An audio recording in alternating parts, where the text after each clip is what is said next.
Subscribe कर दियंतु आम YouTube channel discover मोर 1995 को और प्रेस कर दियंतु बेल आइकन सबठारु प्रथमे आम वीडियो को देखिबा पई 95 आज क्लास डिस्कशन करिया में ओडिया ग्रामर पार्ट नंबर 30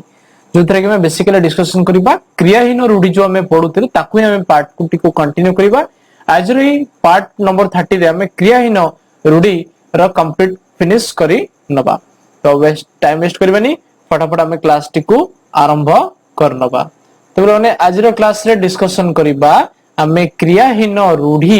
रो बाकी क्वेश्चंस देखो प्रथम कथा देला बाकु बत्ता अर्थ होची कोन क्षीण आश्रय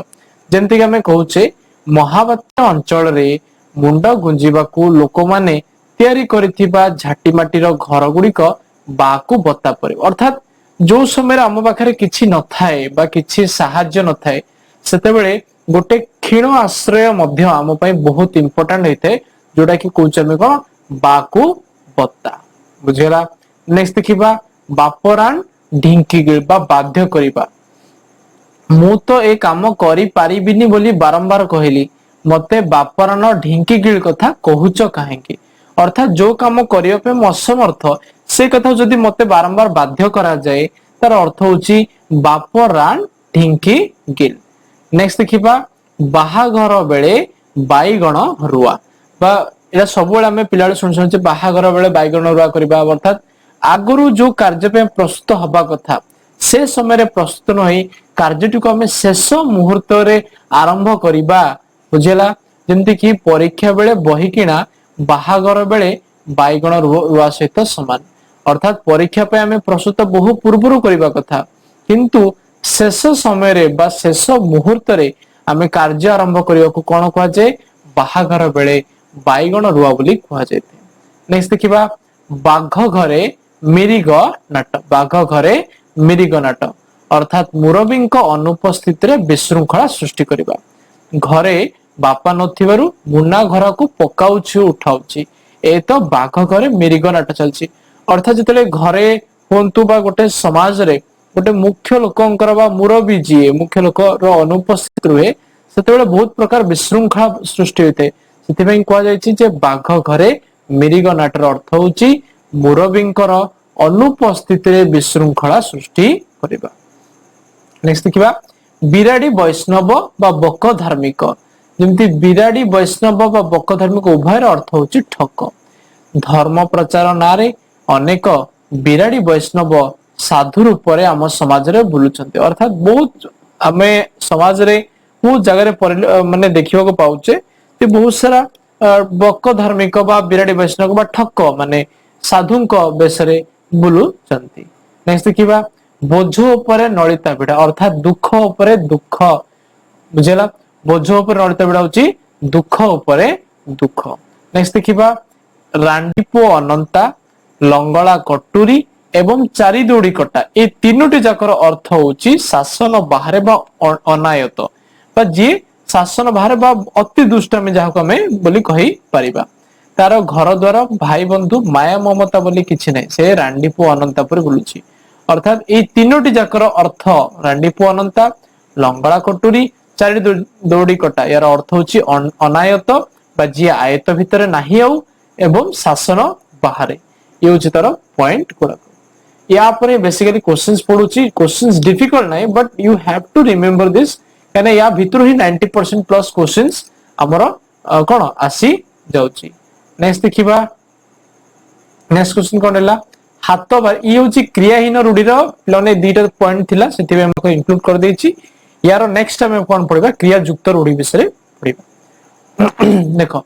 हाथ बारिसी रो अर्थ होची जहा सहाय्य रे कार्य हासिल होए आजिकली कॉलेज छात्र माने राजनेतांकर हाथ बारिसी साजिसंती हाथ बारिसी रो अर्थ होची जहा सहाय्य रे कार्य हासिल होए जेमति इलेक्शन टाइम आसिला बा निर्वाचन समय आसीबा समय कोन करंती किछिरा कुजी नेता हो बा कॉलेज छात्र मानकर सहाय्य नै थांती राजनेता माने राजनेता माने निजर कार्य हासिल करिबा पई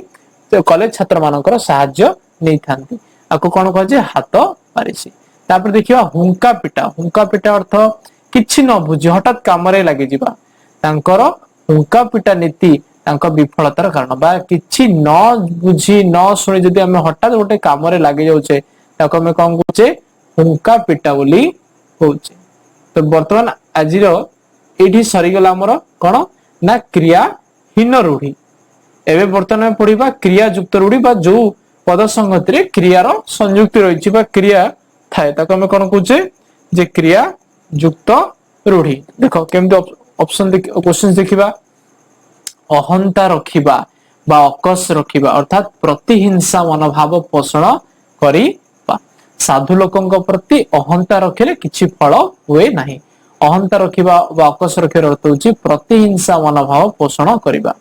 नेक्स्ट होछि अंधार को टेका पकेइबा अंधार घरे बाड़ी बुलाइबा बा अर्थ होछि अनुमान करिबा। प्रकृत पाठ न जानी अंधार को टेका पकेइबा भली उत्तर देबारु शिक्षक धीरेन्द्र ऊपर राखी गले। अर्थात बहुत समय एमती जिंस हुए जे हमें गोटे जिंस टॉपिक ऊपर हमर नॉलेज न थाए आमे कोन करू अनुमान करिकि से जिंस बा गेस करिकि हमें प्रश्न रो उत्तर दवा ପାଇଁ चेष्टा करू ताको ही कहा जे अंधार को टेका पकेइबा बा अंधार घरे बाड़ी बुलाइबा। नेक्स्ट होची आखि रखिबा बा लक्ष्य रखिबा बा जत्न लेबा। जातीय स्वार्थ को आखि आगरे रखी हमकु कर्तव्य संपादन करबाको हबो। जातीय स्वार्थ को आखि आगरे रखी हमकु कर्तव्य संपादन करबाको हबो बा लक्ष्य रखिबा बा जत्न लेबा अर्थ होची आखि रखिबा। पिला माने बहुत कंफ्यूजन हुए कोठी कोठी पॉइंट रे से पॉइंट उडा कहि दूची आखि रखिबा आखि देबा आखि पकेबा ए तीनटा जगह रे बहुत सारा कंफ्यूजन हुए। तो ए तीनटा जेतु कंफ्यूजन सेति पय इंपोर्टेंट बुझेला। तो ए प्रश्न को हमें केमती मन रखिबा आखि रखिबार अर्थ लक्ष्य रखिबा। आखि देबा माने दृष्टि पकेबा बा विश्व दृष्टि देखिबा। आखि पकेबार अर्थ कोन लोलुप दृष्टि पकेबा। तो आखि रखिबा आखि देबा आखि पकेबा तो ए तीनोटी जेहेतु कंफ्यूजिंग सेति पय एटा इंपोर्टेंट मध्ये मु तुमको कहबी। तो भलो भाबरे केयरफुली ए तीनटा पॉइंट गुडा को देखि दबो। आखि देबार अर्थ आखि आखि रखिबार अर्थ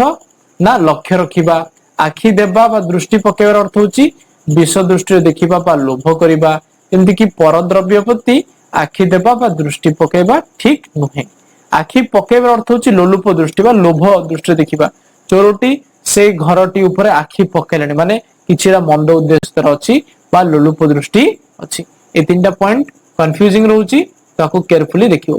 तने आज पे हम क्लास टी को एठी एंड करबा। क्लास केमति ले निश्चित भाबरे कमेंट सेक्शन लिखि कि जणेबे। प्लान मु कहि रखुची अनएकेडमी प्लेटफॉर्म हमर जो अछि जोथरे कि इंडिया रो ऑलमोस्ट